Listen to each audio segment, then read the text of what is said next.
体啊！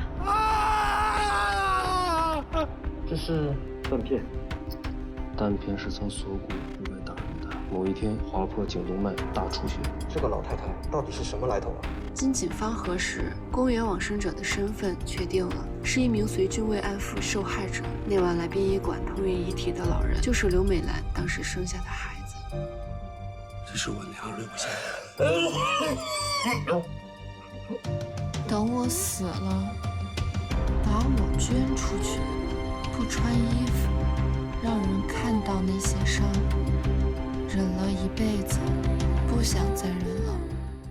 1942年，年仅15岁的刘美兰被日本军抓走，她趁着生产逃跑时，锁骨中了一枪。虽然命大没有死，弹片却留在了体内，并在70多年后的今天割破了她的颈动脉。她以自己执拗而笨拙的方式对抗着曾经如同噩梦般的记忆。无论他们余生选择用什么方式自救，请记住，做错事情的人从来都不是他们，要承认错误、道歉受罚的也不应该是他们。